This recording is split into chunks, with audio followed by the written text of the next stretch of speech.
Hello दोस्तों, हिंदी जगत में आपको स्वागत है फिर से एक नए वीडियो में। इसमें हम पद्यपाठ विधि को जानेंगे, तो चलिए शुरू करते हैं। पद्यपाठ विधि में भी यह सौंदर्य पाठ के अंतर्गत आता है।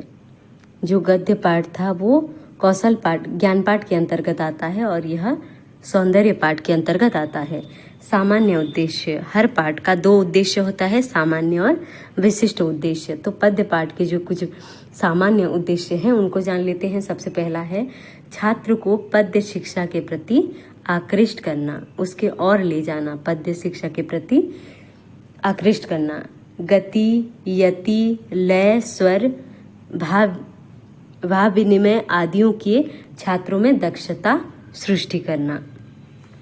आगे है कविता में होने वाले रस, सौंदर्य, कल्पना, भावना आदियों से छात्रों का परिचय करवाना। रस, सौंदर्य, कल्पना, भावना आदियों से छात्रों को परिचय करना पद्य पाठ का सामान्य उद्देश्य के अंतर्गत आता है। छात्रों में सर्जनात्मक शक्ति का विकास करना, सर्जनात्मक यानी कि क्रिएटिविटी को विकसित करना।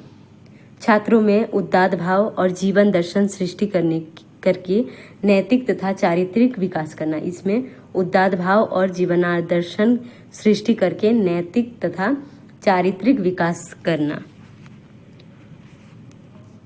छात्रों में शब्द भंडार की वृद्धि करना।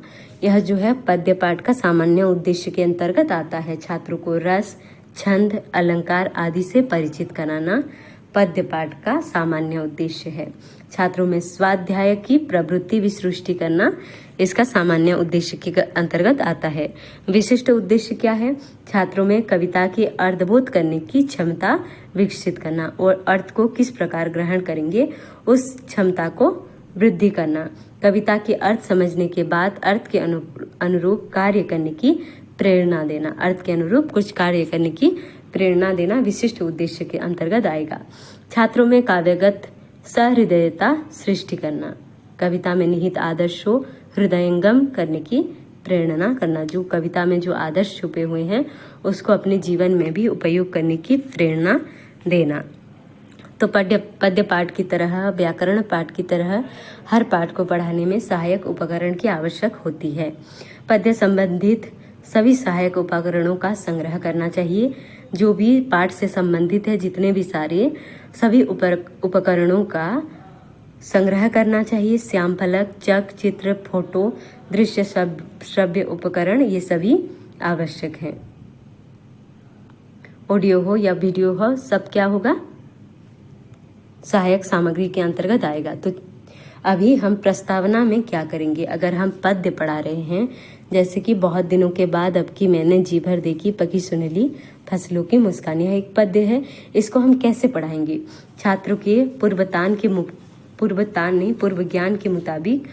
ज्ञान के मुताबिक उनके स्तरों के अनुरूप प्रश्नों, चित्रों, वस्तुओं पर प्रश्न के द्वारा प्रस्तावना करनी चाहिए। इसके बाद कविता के आधार पर उद्देश्य कथन किया जाता है और विषय में प्रवेश किया जाता है। उद्देश्य कथन में कविता के शीर्षक, केंद्रीय भाव पर परिचय देना अनिवार्य है। जो प्रस्तावना होता है इसमें क्या होता है? पूर्व ज्ञान पर आधारित प्रश्न पूछे जाते हैं, जो कि हम चित्र के माध्यम से हम विभिन्न स्तरों के हिसाब से, प्राथमिक हो, छोटे बच्चों को, बड़े बच्चों को, अलग अलग स्तरों के हिसाब से अलग अलग प्रकार से प्रश्न पूछे जाएंगे। किसी को हम चित्र दिखाकर प्रश्न पूछेंगे तो किसी को प्रश्न के माध्यम से प्रस्तावना करेंगे। उसके बाद क्या होगा? उद्देश्य कथन करेंगे। उस पद्य पाठ को जो करेंगे, मतलब उद्देश्य क्या है उस पाठ का वो बताएंगे और उसके बाद हम विषय में, जो भी विषय होगा वो उस विषय में प्रवेश करेंगे। उद्देश्य कथन में कविता के शीर्षक, उद्देश्य कथन में जो कविता के शीर्षक है उसको कहेंगे तथा केंद्रीय भाव का परिचय देना अनिवार्य है।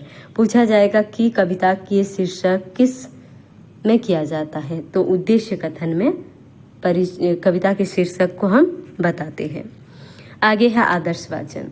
प्रस्तावना के बाद अध्यापक द्वारा शुद्ध उच्चारण सहित अनुताम, विराम चिन्ह ध्यान देते हुए उचित गति, स्वरों के साथ उतार चढ़ाव, कविता में क्या होता है? उतार चढ़ाव होता है, तो उसी हिसाब से हम गीत के माध्यम से भी कविता को प्रस्तुत करते हैं, उसी तरह हम आदर्श वाचन करेंगे। जो शिक्षक होगा, जो अध्यापक होगा, वो जो कविता होगा उसको उचित लय के साथ पढ़ेगा, उतार चढ़ाव के साथ उसको गाएगा। किसको? पद्य को। अगला है अनुवाचन। आदर्श वाचन के बाद अध्यापक को अनुकरण करते हुए छात्र अनुवाचन करेंगे। अनुवाचन कौन करता है? छात्र करते हैं। और जो शिक्षक यानी कि अध्यापक जो आदर्श वाचन करता है उसके अनुकरण पर ही जो छात्र होते हैं अनुवाचन करते हैं। अगर कुछ अशुद्धि होती है तो उसका संशोधन अध्यापक करेगा। अशुद्धि संशोधन यानी कि जो भी अशुद्धि जब छात्र अनुवाचन करेगा तो उस समय अगर कुछ गलती करता है तो उस गलतियों का सुधार करेगा, दोषों का जो परिमार्जन करेगा, यानी कि गलतियों को उसी समय ही ठीक कर लेगा। यदि अनुवाचन में छात्रों के उच्चारण दोष है तो अन्य छात्रों द्वारा दोषों का परिमार्जन किया जाएगा। इसमें अध्यापक सहायता दे सकते हैं। जब बच्चा कुछ गलत बोल देगा तो क्या करेंगे? बच्चे को पूछेंगे कि यह जो भी शब्द हो यह गलत था कि सही, तो बच्चे बताएंगे। अगर बच्चे नहीं बता पाते हैं तो अध्यापक सहायता करेंगे कि उसको कैसे उच्चारित किया जाता है, किस प्रकार से बोला जाता है। उच्चारण, स्वर, ताल, लय आदि पर ध्यान देना बहुत ही ज़्यादा जरूरी है। जो पद्य पाठ में ये सब बहुत ही ज़्यादा जरूरी है। क्या क्या? उच्चारण, स्वर, ताल, लय आदि पर ध्यान देना जरूरी है पद्य पाठ में। आगे है काठिन्य निवारण। कठिन शब्दों तथा प्रयोगों का स्पष्ट करते हुए अध्यापक विविध युक्तियों, चित्रों, वस्तुओं से अर्थ स्पष्ट कर सकते हैं जिससे छात्र में निहित भाव को आत्मसात कर सकें। क्या होगा? अनुकरण वाचन के बाद जो शिक्षक होगा वो काठिन्य का निवारण करेगा, यानी कि जो पद्य में जो भी काठिन्य शब्द हैं, कठिन शब्द हैं, उन शब्दों का निवारण करेगा। वो चाहे युक्तियों के माध्यम से हो, चित्र के माध्यम से हो या फिर किसी वस्तुओं के माध्यम से हो, उस कठिन शब्द का निवारण करेगा। उसके बाद छात्र कविता में निहित भाव को आत्मसात कर सके, जिससे कि क्या होगा? अगर देखिए, अगर हम उस कविता के कुछ कठिन शब्दों को ही नहीं पता तो हम कविता को कैसे समझेंगे, उसको कैसे आत्मसात करेंगे। व्याकरण ज्ञान के लिए शब्दों का अर्थ, प्रयोग, संधि विच्छेद, व्युत्पत्ति, समास, कारक, धातु, प्रत्यय, रस, अलंकार, छंदों आदि का विविध उपयोग किया जाता है। जैसे कि हम पूछ सकते हैं कि आदि का विपरीत उल्टा क्या होगा? आदि का अंत होगा। इस प्रकार हम अर्थों का स्पष्ट कर सकते हैं। आगे है वाचन।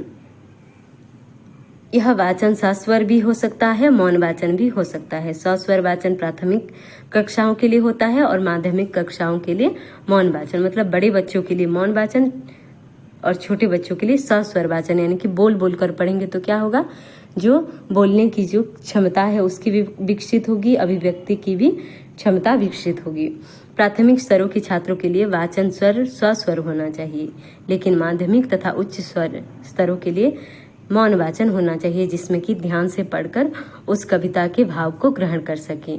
वाचन में छात्र कविता का भाव को समझने की कोशिश करता है और वाचन के समय छात्र अध्यापक को कुछ प्रश्न भी पूछ सकते हैं। जो वाचन करते हैं पहले जो अनुकरण वाचन करते हैं उसी समय कुछ भी प्रश्न नहीं पूछेंगे, केवल लय, सुर, ताल के अनुसार वो शुद्ध उच्चारण करेंगे। लेकिन अगले जो स्टेप है वाचन, उसमें क्या करेंगे? जो बच्चे होंगे पढ़ते समय ही कुछ अगर उनको डाउट हुआ, कुछ अर्थ का उन्हें अगर मालूम नहीं हुआ, कुछ उन्हें कोई भी त्रुटि, मतलब कि कुछ भी डाउट हो तो वो उसी समय ही अध्यापक को पूछ सकते हैं।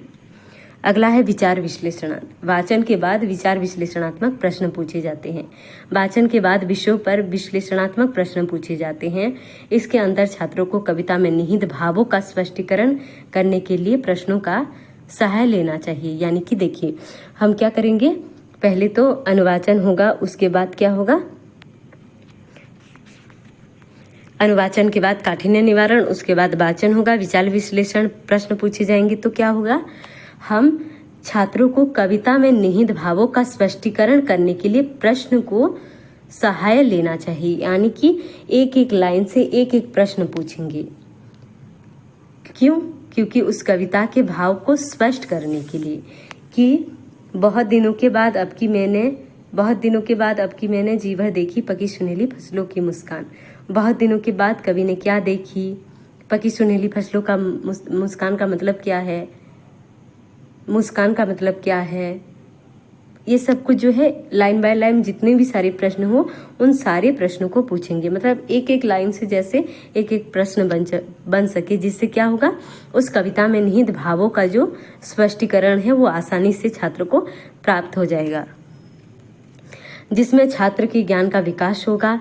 रसानुभूति को स्पष्ट करने के लिए स्तर और समान भाव की कुछ कविता भी पाठ की जा सकती है। रसानुभूति को रस की अनुभूति, रसानुभूति शब्द जहां पर भी आए वो पद्य पाठ होगा। ठीक है, पद्य पाठ होगा। रसानुभूति को स्पष्ट करने के लिए समान स्तर और समान भाव की कुछ अन्य कविता भी हम कह सकते हैं। आगे है परीक्षण और मूल्यांकन। छात्र कविता में निहित भावों, विशिष्ट अभिव्यक्तियों को प्राप्त कर लिया है या नहीं। जो हमारा उद्देश्य है उसी उद्देश्य को छात्रों ने प्राप्त कर लिया है कि नहीं। हम किस उद्देश्य से, कोई ना कोई उद्देश्य होता है हर पाठ के लिए, तो जो छात्र है उस उद्देश्य तक पहुंच पाया है कि नहीं, इसी कारण हम परीक्षण और मूल्यांकन करते हैं, यह जानने के लिए कि उस छात्र ने उस विषय में कितनी पकड़ बना ली है। तो इसलिए परीक्षण और मूल्यांकन बहुत ही ज़्यादा जरूरी है, नहीं तो हम पता ही नहीं कर पाएंगे कि जो छात्र है वो उस कविता को या उस गद्य पद्य को समझे हैं कि नहीं समझे हैं, तो हम आगे कैसे बढ़ेंगे। आगे है गृह कार्य और यह अंतिम है। पढ़ाए गए पाठ के आधार पर गृह कार्य देना जरूरी है। हम जिस पाठ को हम पढ़ाएंगे उसी पाठ के आधारित ही गृह कार्य देंगे। पढ़ाएंगे कुछ और गृह कार्य और कुछ नहीं दे सकते हैं। छात्रों को कविता का कंठस्थ करा सकते हैं। पद्य पाठ में क्या क्या गृह कार्य दे सकते हैं, कंठस्थ करेंगे कि जो कविता आज हम पढ़े हैं उस कविता को कंठस्थ करके, यानी कि याद रख के आना। समान भावों वाली कविता संकलन करने के लिए, या फिर ये भी कह सकते हैं कि इस तरह के जितने भी सारी कविताएं हैं उन सारी कविताओं का संकलन करो। कवि के अन्य कविता को भी संग्रह करें, यानी कि जो कविता लिखे हैं जो कवि हैं उन कवि के और कुछ अन्य भी कविताओं का जो संग्रह है वो लेकर आए।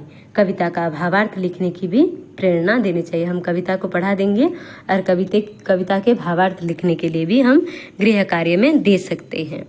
यह ध्यान देना है कि गद्य अन्वय के बिना पढ़ाया जा सकता है। जो गद्य पाठ होता है वो अन्वय के बिना पढ़ाया जा सकता है, क्योंकि गद्य में कर्ता कर्म क्रिया क्रमशः होते हैं, लेकिन पद्य में कर्ता कर्म क्रिया के अन्वय के बाद प्रधान वाक्य को निर्णय करना होता है। यह क्रम निर्णय को अन्वय कहते हैं। अन्वय पद्धति से पद्य को पढ़ना आवश्यक है।